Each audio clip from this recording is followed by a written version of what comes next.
Ayan, buksan ko po ang Bible sa Matthew chapter 6. This time naman po, babasahin po natin ang ating passage sa Tagalog. Matthew 6.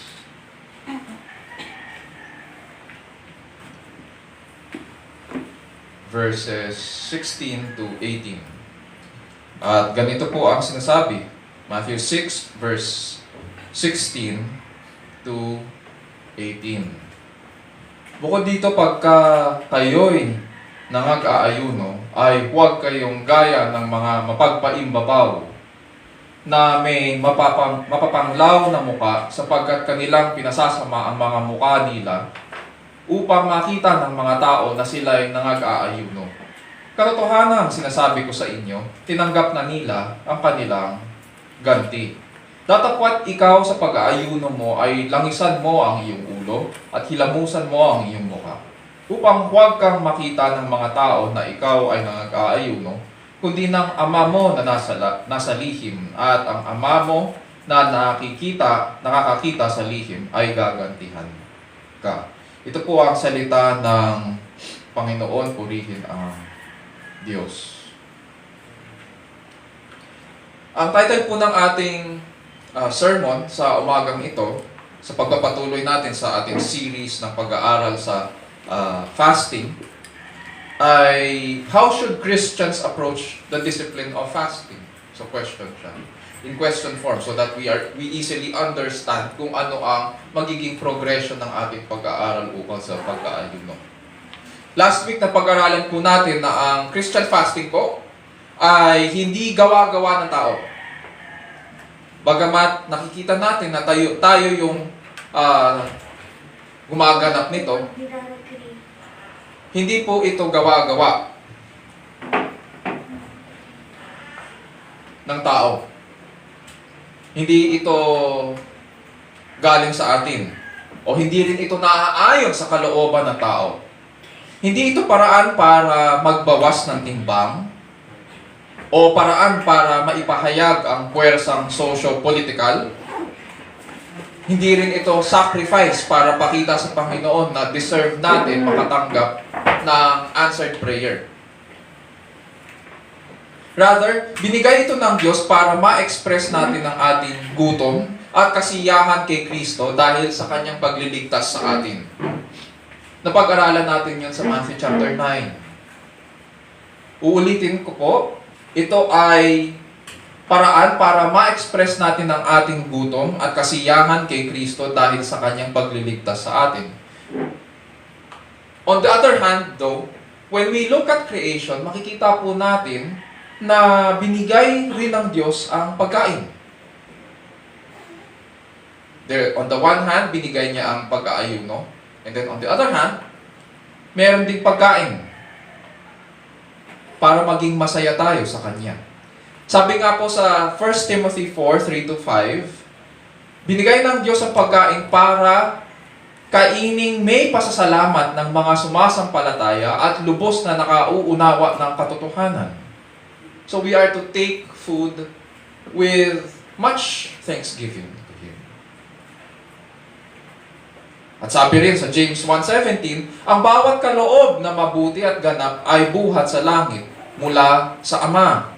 Kaya buong puso tayong nagpapasalamat sa lahat ng Kanyang kaloob sa atin. I guess ang question sa atin ngayon ay, bakit ngayon mahalagang pag-aralan to? Mahalagang pag-aralan to sapagkat ang Christian fasting ay hindi pagtanggi ba? Kayo nang naiisip natin. Hindi ito pagtanggi sa pagpapala ng pagkain. Sa fasting, sinasabi po natin, we love God. We love Him. We prefer Him more than His gift. Yun yung sinasabi natin sa fasting. Hindi natin tinatanggihan ng pagkain. But rather, we say that we love Him. We prefer Him. Siya, the giver of all gifts, sa mga gifts na natatanggap natin sa Kanya, or sa mga blessings na natatanggap natin sa Kanya. Maging sa ating mga relationships, hindi po sapat na puro salita lang. Pag nag-uusap-usap tayo, hindi natin sinasabi na kailangan nakikita ang commitment natin at preference natin. We say that we love Him. Fasting is a test of that love and commitment. Panalangin ko po na buksan ng Panginoon ang ating mga isipan sa sinasabi niya sa kanyang salita ukol sa fasting. And at the end of the day, nawa makilala po natin na siya ang dakilang hari, tapat na manunubos, at tanging kasiyahan ng ating buhay para makatugon po tayo sa ilalim po ng kapangyarihan ng Diyos at para po sa kalwalhatian ng ating dakilang Diyos. Punta na tayo sa ating passage sa Matthew chapter 6 verses 16 to 18. Sa mga may Bibles, pakibuksan po ang ating mga Bibles doon. Ang ating passage sa umagang ito ay bahagi ng pinakamahabang sermon ng ating Panginoon. It is also known as the King's Sermon or the King's Message sapagkat ang objective ni Mateo ay ipakilala kung sino ang hari ng Israel na pinangako. And so itong sermon na ito ng Panginoong Jesus, kaya siya tinawag na longest sermon kasi ang span nito ay from chapter 5 hanggang chapter 7. So 3 chapters ang kanyang sermon or the Sermon on the Mount. Makikita natin sa ibang mga subtitles sa Bible natin. In it, makikita natin kung paano pinakikilala ang hari at yung kanyang pamumuno, yung rule. So, in a sense, when we read this passage, bahagi ito ng pagpapakilala ng hari at kung paano siya mamuno. Starting Matthew 6 verse 1, Christ sets the tone na ang paggawa ng mabuti sa harapan ng Diyos ay dapat nagmumula sa tamang motibo. So, yun yung ine-expect niya sa lahat ng mga sumusunod sa Kanya. More than the action. Of course, He demands yung action sa atin. Pag sinabing paggawa ng mabuti o paggawa ng, sabi dyan, acts of righteousness. May action yun. Pero, hinihingi ng Panginoon pati ang ating motibo. At may babala siya sa mga mapagpaimbabaw. Tapos, starting verse 2 pababa hanggang 18, He proceeds to give 3 examples ng tamang motive sa paggawa ng mabuti among the Jews. And may 3 characteristics or 3 qualities na kung saan nakilala ang mga Hudyo. Yung paglilimos sa mga mahihirap, ang pananalangin, at ang pag-aayuno. Ang magiging focus po natin sa umagang ito ay ang pag-aayuno at ang layunin kung bakit ba tayo nag-aayuno. Verse 16. Sabi po dyan, whenever you fast, do not put on a gloomy face, as the hypocrites do, for they neglect their appearance so that they will be noticed by men when they are fasting. Truly I say to you, they have their reward in full. So in this verse, ina-expose ng Panginoon ang maling paraan ng pag-aayuno. Kung may tamang paraan, mayroong maling paraan. At itong maling paraan ay hindi kinalulugdan ng Diyos. Dito sa instruction na may possibility na hindi nila ito itutuloy. Rather, sa isipan ni Kristo, alam niyang itutuloy ito ng kanyang mga alagad. Kaya sinabi niya, when you fast, hindi if you fast. Sabi niya, when. So, pagpapatuloy nila ito. And so, this is not about whether or not we should fast. Although, ang pag-aayuno ay commanded sa mga Israelites in the Old Testament, at commanded ito only once a year during the Day of Atonement. At pupunta sila sa templo at mag-aalay sila. Pero hindi ito commanded sa early church. Here, Jesus is assuming that the practice of fasting will continue. among His disciples. So, He is teaching them now how to properly do it. Sa mga katuwid, tandaan natin, balikan natin to. Part ito ng sermon ng hari. Ang hari ang nagtuturo. Therefore, hindi katanggap-tanggap sa Kanya na gagawan natin to ng sarili nating paraan. O bibigyan natin to ng sarili nating definition. Siya ang nagbibigay ng definition ngayon. Siya ang hari, siya ang nagtuturo. Tayo ngayon ang sumusunod. Sabi po niya,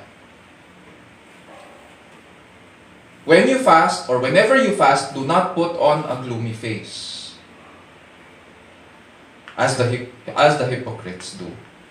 For they neglect their appearance, so that they will be noticed by men when they are fasting. Truly I say to you, they have their reward in full. Nabanggit po natin last week na ang nag-aayuno or yung mga kausap ng Panginoon tungkol sa pag-aayuno ay mga Fariseo. Sila yung mga so-called experts sa kautusan. At 2 beses po sila sa isang linggo for a particular season nagfa-fast. Extreme. Sabi, on Thursdays and Mondays. At marami sa kanila na kapag ginagawa ito, nakafocus lang sa panlabas. Una, sabi ng Panginoon dyan, pinasasama nila ang kanilang muka. So pag tinignan mo sila, mukhang malulungkot. Mukhang nahihirapan sa kanilang ginagawa. Tapos hindi sila nag-aayos. Para isipin mo, malamang nag-aayuno siya. Nagsisisi siya sa kanyang mga kasalanan. Nagpipray siya, kaya siya nag-aayuno. So hindi niya inaayos ang kanyang sarili. Para maisip ng mga nakapaligid sa kanya na ganun. At purihin siya. Para hindi naman talaga, pag tinignan natin ngayon, yun ba talaga ang diwa ng pag-aayuno? Yun ba talaga ang concern sa fasting? So lumalabas ngayon na hindi naman talaga interesado ang mga Pharisees, although teachers sila of the Old Testament, teachers of the law sila, pero hindi sila interesado talaga sa totoong diwa ng pag-aayuno. Ang dahilan bakit sila nag-aayuno ay para makita sila ng mga tao, mapansin sila ng mga tao, at hangaan sila dahil makadiyos daw sila at nakaka-inspire sila. Hindi nila inaayos ang kanilang mga sarili. Pinapakita nila, puro panlabas, puro panlabas. Ano yung danger nito? Imbis na ituro mo ang mga tao sa Diyos, diba? Pag pinag-uusapan natin ng ministry, kaya tayo naglilingkod, it is because we want to point people to Christ.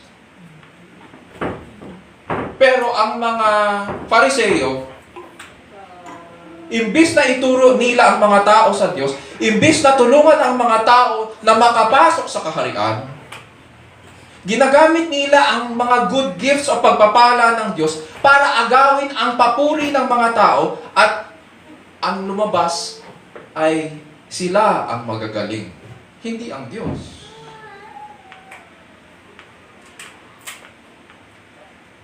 Ang danger dito sa ganito is that it is so successful.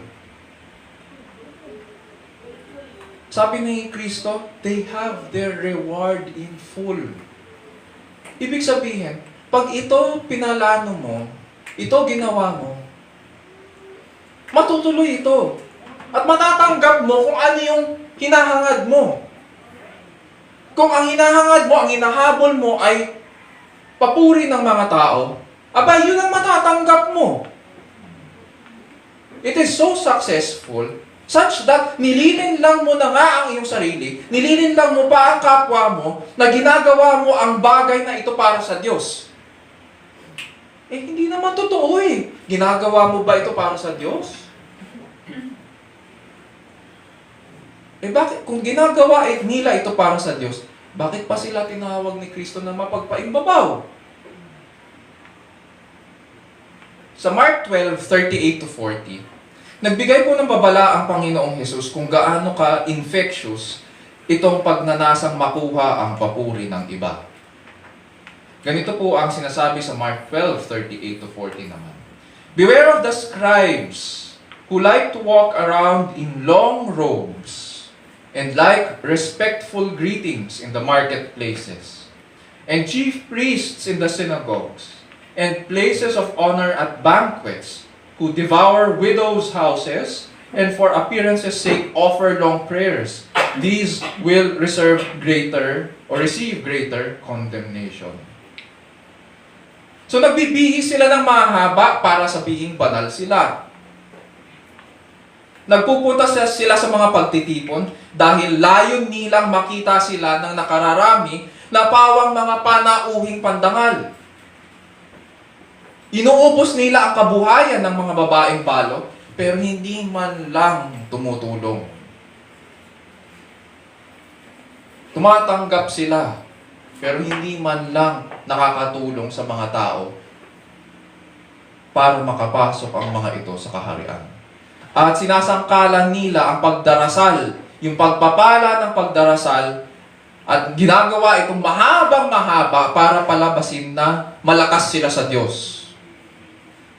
In other words, ginagawa nilang cosplay ang pananalangin at pag-aayuno. Alam niyo po yung cosplay? Sino dito nakakaalam ng cosplay? Yung mga medyo kabataan. Ang cosplay po, pag nag-attend po kayo ng mga comic conferences at saka mga anime meets or conferences din, sa atin ginaganap yan sa Mega Mall, meron sa Robinsons din, sa mga malalaki sa galleria. Nagpupunta doon ang mga tao, tapos naka-costume, kaya nga cosplay, costume play. Yung mga favorite characters nila. Ang isa sa mga kilalang cosplayer sa atin ay si Alodia Gosyenfao.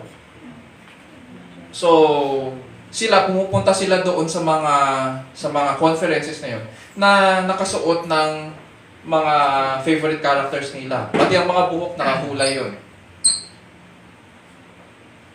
Ginagawa nating cosplay ang pagpapala ng Diyos.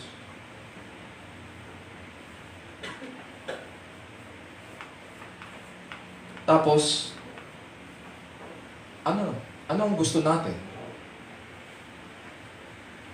Pupurihin ka talaga ng mga tao. At matatanggap mo ang hinahangad mo. Sabi nga ni Jesus, truly I say to you, they have their reward. Pero yun lang ang matatanggap mo. Yun ang hinahangad mo eh. If you're thinking na approve ang Diyos sa ganitong gawain, think again. Anong tawag sa kanila ng Panginoong Jesus? Binigyan ba niya sila ng approval?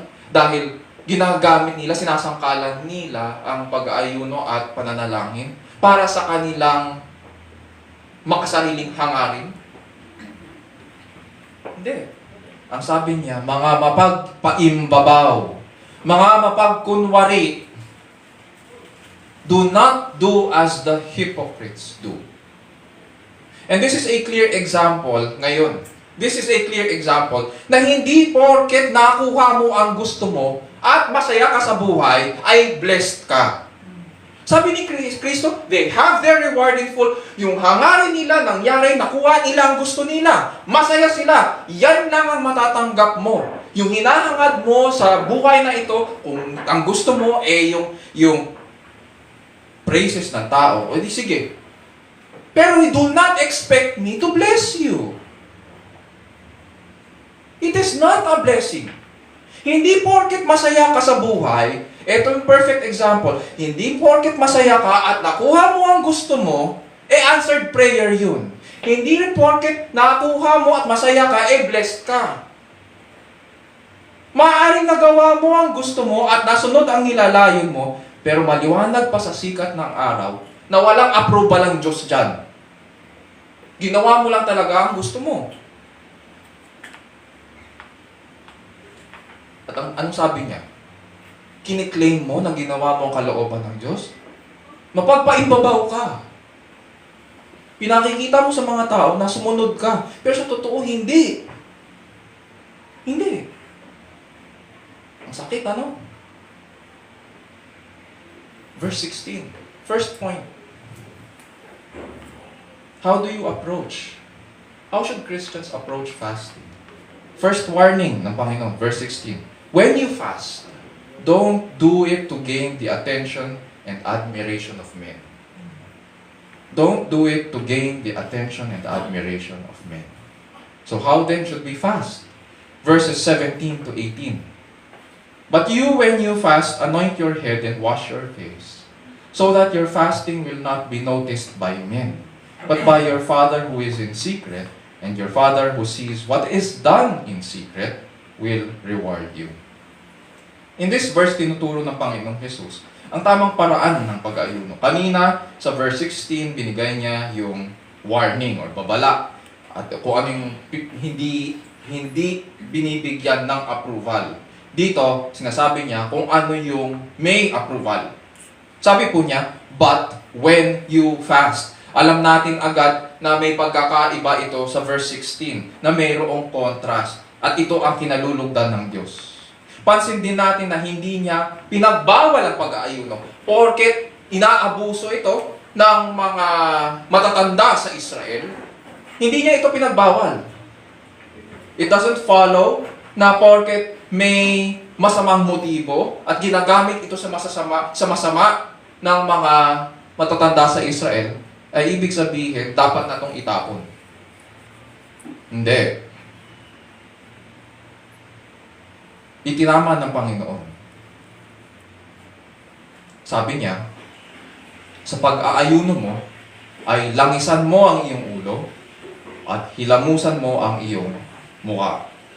Ayon sa mga scholars, itong paghilamos ng mukha at paglalangis ng ulo, these are habits of personal hygiene. Personal hygiene ito. Ang katumbas niyan sa panahon natin ngayon ay pagtututbrush, di ba? Paggamit ng face wash, or paggamit ng skin cleanser, pagligo, pagsuklay ng buhok, ganon. Ang punto dito ng Panginoon ay para hindi mapansin ng iba na nag-aayuno ka. Baka isipin natin, di ba ang sinasabi dyan ng Panginoon ay kailangan magtago ka, kailangan katulad ng panalangin, sa previous verses, dapat magtago ka, walang nakakaalam. More than that, ang intention ng Panginoon ay itama kung ano ang motibo natin. So, ang punto dito kung bakit pinagagawa ng Panginoon itong mga bagay na ito, notice yung actions. Sabi niya, langisan mo ang iyong ulo, hilamusan mo ang iyong mukha. Actions lahat ito. Ay para sabi niya, dapat hindi napapansin ng iba na nag-aayuno ka. Baka naman ganito ang mangyari sa atin. Nag-ayos nga tayo para hindi mapansin na nag-aayuno tayo. Pero ang motibo pala natin ay para mapansin ang ating magagarang damit. Sayang naman, di ba? Para mapansin ang magagarang damit, para mapansin ang magandang bag, mamahaling bag, yung kumikinang na alahas at iba pa. Para ano ka, nag-ayuno ka pa? Kung bumalik ka naman din pala doon sa para mapansin ka ng mga tao. Para ano? It beats the purpose you began fasting in the first place. Sasabihin ng iba, kasi pag nagsisimba ako, gusto ko, ino-offer ko yung best sa Panginoon. Alam ko yan. Yan yung sinasabi ng mga matatanda na mga Kristiyano. The problem with this is that we are unable to define kung ano yung best. Best ba para sa Panginoon o best para sa atin? I-define natin. At malamang maririnig ko rin yun dito. Kaya nagbibihis tayo kasi kailangan i-offer yung best. Hindi ko i-recommend yun. You will not hear me say that. Na i-offer yung best. Kung ang best nating kasuotan at ayos o gawa ay attention grabbing at ang motibo natin ay para mapansin tayo ng iba at makatanggap ng puri ng ibang tao o papuri ng ibang tao, distraction po yan. Hindi best yan. Paano naging best yan? How did it become a best offering to the Lord kung ang hinahangad mo lang pala ay yung praises ng ibang tao, hindi approval ng Diyos? Wala rin. Wala rin. Ang nais ng Panginoon ay ang ating mga puso't kalooban. Oo, nandun na tayo. May pinagagawa siya. Pero habang ginagawa natin yun, ang tanong, ano yung nasa ating mga puso't isipan? He wants us to seek Him. And because we seek God, we want to honor God, we want to glorify Him who is in secret, then we must seriously take steps para hindi mapunta sa atin ang atensyon ng iba. Notice, bago sinabi ng Panginoon, bago kayo mag-ayuno, anong gagawin? Sabi niya, maghilamos kayo. Langisan mo ang iyong ulo. Maglinis ka, mag-ayos ka. Gusto niya, planuhin natin ang buhay natin in such a way na siya ang nabibigyang luwalhati, hindi tayo. Pero unfortunately, sa mundong ito, sanay na sanay tayo na tayo ang gusto natin tayo yung pinupuri. From social media hanggang sa in-person relations, face-to-face relations, puro ang gusto ng mundong ito yung mapansin tayo. Pansinin nyo na lang. Yung structure ng social media, mag-post ka dyan tungkol sa sarili mo, anong makukuha mo? Likes, heart, yung mga iba't ibang klaseng engagement, puro tungkol sa sarili. Tapos pag nakipag-usap ka pa sa tao, anong ginagawa mo ngayon? Anong trabaho mo? Puro tungkol pa sa, ang ganda ng trabaho mo. Napansin ko, ang ganda ng bag mo. Ang ganda ng sapatos mo. Ang ganda ng relo mo. Ganun ang kalakaran sa mundong ito.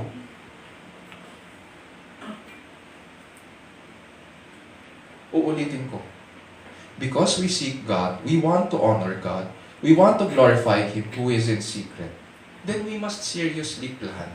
We must seriously take steps para hindi mapunta sa atin ang attention ng iba. So, paano mo aayusin ang sarili mo? Tamang ayos lang. Yung presentable. Pero, hindi naman yung nag-a-attract ng attention.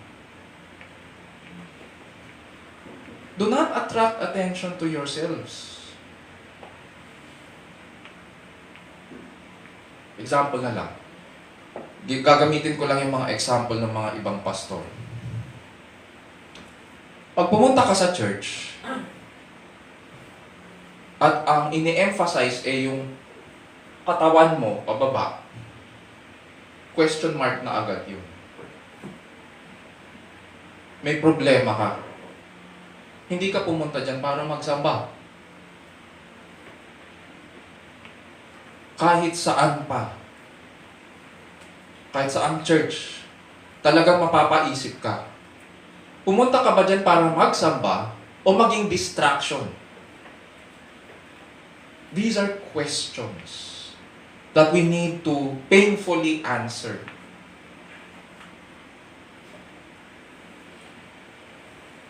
Ang sabi ng Panginoon, we need to draw attention away from us so that we can point them to God.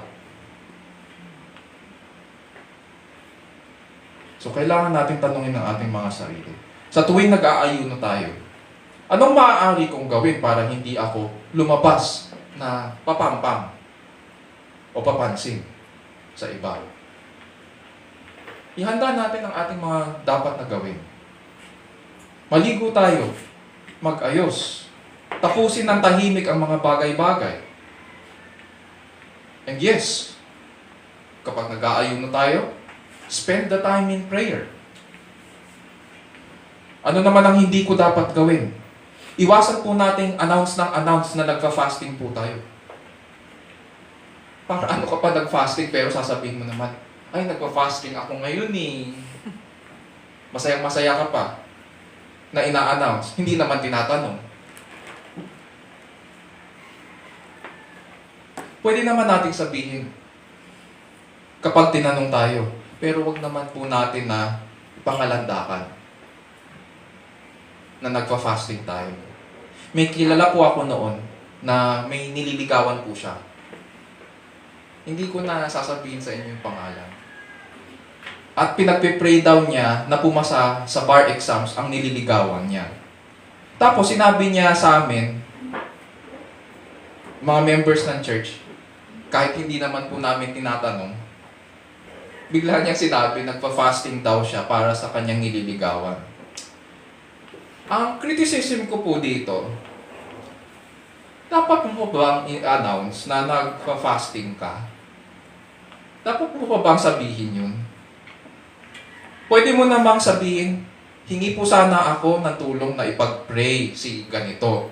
Kasi magbabar exams po siya, naghahanda po siya eh. Pwede mo naman sabihin yun. Sino at tatanggi dahil humihingi ka ng prayer request? Pero kailangan mo pa ba sabihin at ipangalandakan, hindi naman tinatanong, na nagpa-fasting ka? Ang concern ng Panginoong Jesus ay twofold dito. It's not just about not being noticed by men. It's not just about not being noticed by men. But it is also a check on our hearts to see kung ninanais ba talaga natin na sumunod sa kalooban ng Diyos.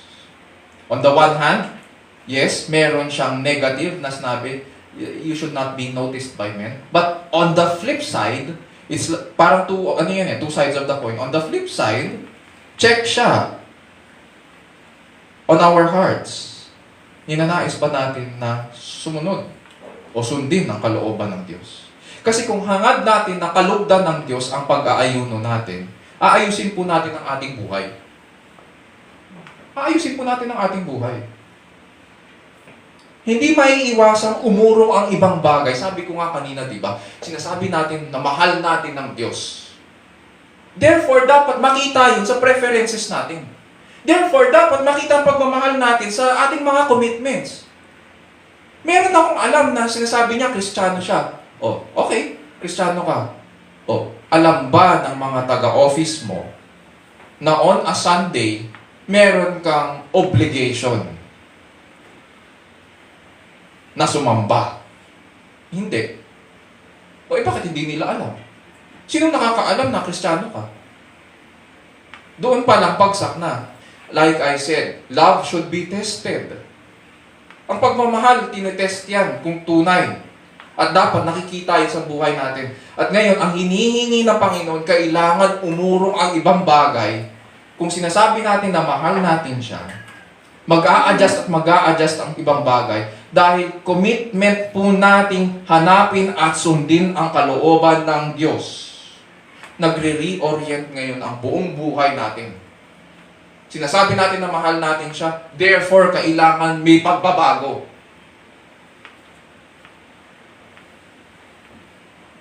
Aayusin ang buhay natin.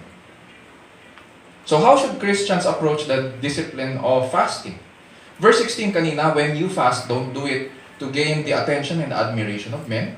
Sa verses 17 to 18, when you fast, do it with a clear intention to be seen by God. Do it with a clear intention to be seen by God.